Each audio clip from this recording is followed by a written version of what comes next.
Imagine being given an almost impossible mission to build beside, on top of, and even underneath buildings that were nearly 100 years old, without allowing them to move even a few millimeters. It sounds impossible, but that was exactly the challenge of the Matarazzo complex in São Paulo.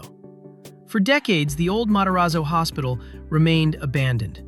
But there was one important detail.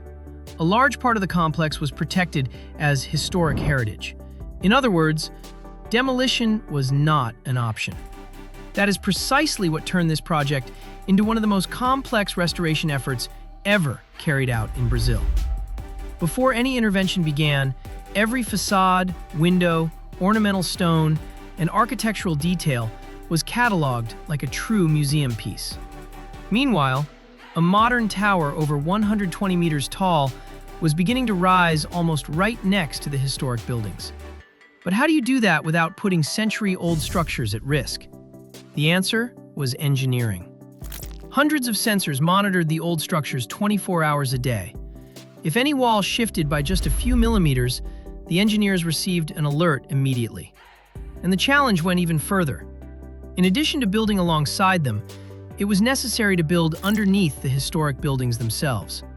New foundations, technical galleries, plumbing, electrical systems, and climate control systems were installed beneath the existing structures, creating the impression that part of the complex was practically suspended while all the infrastructure was rebuilt. At the heart of the complex stands one of its greatest symbols, the Santa Luzia Chapel, built in the early 20th century. It was carefully restored and preserved, remaining exactly where it had always stood, now surrounded by completely contemporary architecture. Today, historic heritage, gardens, art, residences, and Rosewood São Paulo, considered one of the most sophisticated hotels in the world, coexist in the same space. More than restoring old buildings, engineering accomplished something far more difficult.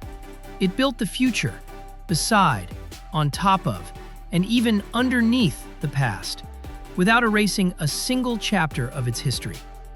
If you were impressed, leave a like, subscribe to the channel, and write in the comments, which major project would you like to see in the next video?